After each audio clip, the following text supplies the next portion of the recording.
People used to be like, oh, you look like a Dalmatian dog, or I don't want to sit next to you in the exam because you have Sadela skin. A lot of people were staring at me and my confidence did go down at that time. I had a few relatives who used to come and tell my parents that, हाँ, इसके जैसे मिल जाएंगे, or maybe she won't be able to get married because she has vitiligo. Society thinks everyone has to be perfect, but there is no definition of perfect. I decided that I cannot attach my self-worth to the way I look. 6 years later, I just went and told my dad. Hey guys, this is Astha Shah. I'm currently working as a financial analyst at HDFC Bank and I'm also a digital creator. I have a skin condition named vitiligo.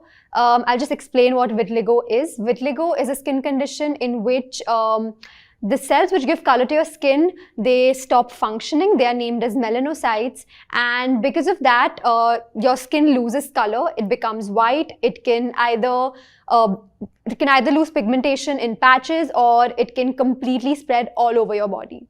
Today I'm going to be talking about my vitiligo journey and how I've reached here and why I'm standing here today. When I was 8 years old, I got diagnosed with vitiligo. And the first time when my parents saw it, we were very skeptical about what's actually happening. So we just visited the doctor, and the doctor just gave us some medications and told us, you can just go back home and apply these medicines. We went home, we did that, but Dad found something a little off, so he went and Googled it online, and he found out that I have a skin condition named vitiligo.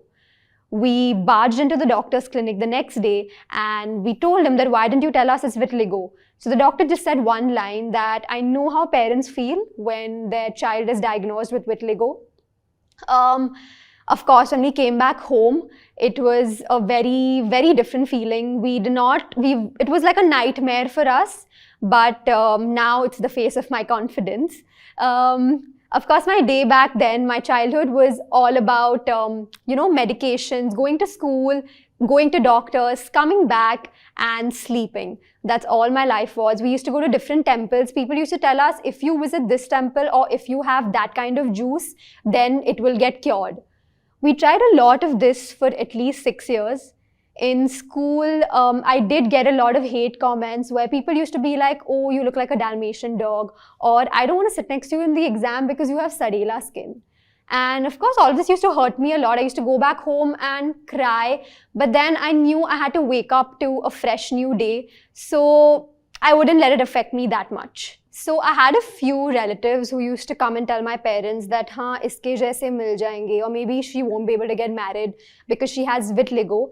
People have this misconception that if you have vitiligo, your child is definitely going to get vitiligo. It's not that. There is a chance, of course, I'm not denying it, but it's not completely sure that your child will get vitiligo. And yes, even if your child does get vitiligo, how is not having vitiligo and having vitiligo two different scenarios? We two are the same people. I tried all kinds of medications. I tried allopathy, homeopathy. I used to be given a cream where I used to put it on my spots and I had to stand in the sun. I tried UV light, a lot of these things I tried. But then I remember 6 years later, I just went and told my dad that I'm really tired of this medication and I want to focus more on myself.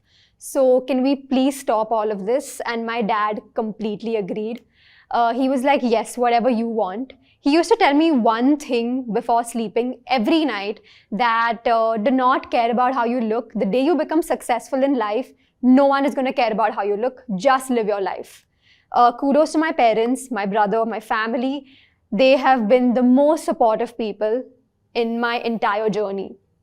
And as soon as I told my dad that I want to stop the medication, he agreed. I completely stopped my medication. I started living life happily. So initially, I used to not flaunt my skin. I used to wear clothes which were full sleeves or full pants. But then I realized I need to accept myself the way I am. I remember the day when my mom encouraged me and told me, just try wearing sleeveless clothes and shorts and walking out and see how it feels. It was very difficult for me, but when I did that, a lot of people were staring at me and my confidence did go down at that time. But when I started doing that, often I realized it's completely okay. Everyone has some problem of the other. Someone has an external problem. Someone does not have an external problem, but it's completely okay. I had a lot of food restrictions earlier when I was on medication, but after I stopped my medication, I started eating, drinking, everything. I used to love Pepsi a lot, and in those 6 years, I couldn't even have one sip of Pepsi. And as soon as I stopped my medication, I remember the first time I had Pepsi and it felt so different. But yeah, and that's how it all started. I started focusing more on my career. I started focusing more on myself. I decided that I cannot attach my self-worth to the way I look, and I need to focus more on my personality, about my career, and what I want to achieve in life. In the 10th, I scored well. In the 12th, I scored even better. As soon as I gave my CFA, I got scholarship. So I was just doing better and better. So I realized I made a good decision by stopping my medication because I know there is no scientific cure to vitiligo. After 12 to 13 years, my vitiligo naturally spread all over my body. And as you can see, I'm evenly covered with vitiligo. People think I don't have vitiligo now, but I still do have vitiligo. It is just evenly spread all over my body. In 2019, I decided to make my story public because I always wanted to inspire people through my story. Out of thousands of people, even if one person takes the story in a good way, I would feel amazing. I got in touch with a lot of people over there where people used to message me on Instagram saying that, can you please help me? My family is not very, they're very conservative. They're not taking vitiligo in a very good way. So can you please help me? I remember having conversations with these people in the rural areas where they said that, my mom said that if you don't cure your vitiligo on your own, I will not let you pursue what you like. And I just didn't know what to say to that. Another child was like, my mom puts hot wax on my spots to, burn that portion, thinking vitiligo will get cured. This is what I actually want to tell people is that it's normal to have vitiligo. It is just a skin condition. Many people have myths that vitiligo is, it is contagious, it's life-threatening, it's cancerous. No, it is not that. It is not caused by eating fish and milk. It is completely, it's just normal, and anyone can have vitiligo, and it is not something bad. Some parents abandon their children. They don't take them for, any kind of occasions because they want them to hide their skin condition. I hope people understand this very soon. This is why I'm actually talking about vitiligo. I really want to break the stereotype of people thinking that vitiligo is a very bad thing or it is a very big deal. It is completely okay. I understand that it affects someone psychologically, and that's why you should be there for someone who has vitiligo. I remember I used to have like blank stares even when I used to walk on the road.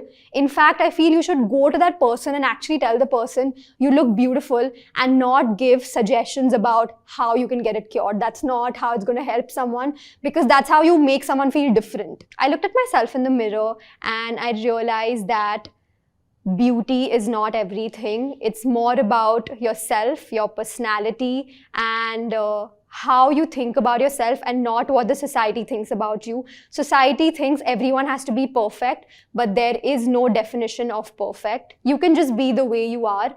It is really tough to accept yourself the way you are, but I think over time you can do it, and it's not very tough.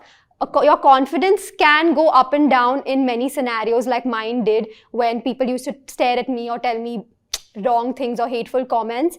But I knew that I was working for myself and not for the society. That's when you realize that it's just about you and not anyone else. So in March 2021, this year, I thought of uploading a reel related to vitiligo, which was a transformation in so many years. That reel did really well. People took it really well. That's how I started my content creation journey. I started putting motivational content, but then I realized that putting dance, painting, a lot of my different hobbies will also do well, because people will be like, oh yeah, she's self-accepted herself. She's doing so well. So it's not only about vitiligo, but it's about everything. You can be yourself on the internet. You can showcase the way you are, even if whether you're really thin or you're a little healthy. You don't need to care about how you look. You just need to put out yourself on the internet, and it is completely okay if you like doing that. And that's how it started. Today, here I am. I still get hate comments. Life is not completely amazing because people think I've done surgery or I've bleached my skin, but it's not that. I still have vitiligo, guys, and it has spread naturally. The only reason I ever wanted to make my story public was so that the society knows that vitiligo is normal. A lot of people think of vitiligo as a stereotype and stigmatize it, but that's not what it is. Having vitiligo is completely normal. It is just a skin condition. Many people, it's not only about vitiligo, but any kind of body positivity related thing. If someone is of a different shape, size, color, everything is just okay. People just go into their shell and don't like talking about all of this or even showcasing themselves to anyone. But do not worry, do not care about what anyone thinks of you. You need to do it for yourself and not what other people think of you. You will have your low days where you will not want to be confident and talk about anything. But then again, you have to come back to yourself and just look at yourself and just feel that it's for you. It's just for you and no one else in this world, because you're just working for yourself and no one else. Josh Talks is now a Spotify exclusive podcast. The audio version of our talks will be available only on Spotify. If you like this video and you'd like to listen to more inspiring stories like this, please follow the Josh Talks podcast only on Spotify. अगर आप भी इस video के and तक पहुंच गए हैं तो मेरी तरह ही आप भी इंस्पायर जरूर हुए होंगे। आपको भी मोटिवेशन मिली होगी अपने सपनों को पूरा करने की। दोस्तों, सपने तो हम सभी देखते हैं, लेकिन हम में से कुछ ही लोग अपने सपनों को पूरा करने में सक्सेसफुल हो पाते हैं। मैं आपको बताना चाहती हूं कि जो भी इंसान अपने गोल्स को अचीव करने में सक्सेसफुल होता है, उन सभी में कुछ कॉमन स्किल्स होती हैं, जैसे कि अच्छी कम्युनिकेशन स्किल्स जो कि स्पोकन इंग्लिश से आती हैं। और दोस्तों, हम सभी इस स्किल को मास्टर करके अपनी लाइफ में आगे बढ़ सकते हैं जोश स्किल्स ऐप के साथ। इस ऐप में हम 1 by 1 वोकैबुलरी के नए वर्ड्स, ग्रामर प्रैक्टिसेस, रीडिंग और राइटिंग प्रैक्टिसेस के साथ साथ अपने जैसे अन्य हजारों स्टूडेंट्स के साथ ऑनलाइन इंग्लिश में लाइव बात करके अपनी इंग्लिश को वर्ल्ड क्लास बना सकते हैं। आज ही अपनी सक्सेस की तरफ पहला कदम लें भारत के नंबर 1 स्पोकन इंग्लिश ऐप जोश स्किल्स के साथ। Tell us what you think about this video and don't forget to like, share and subscribe.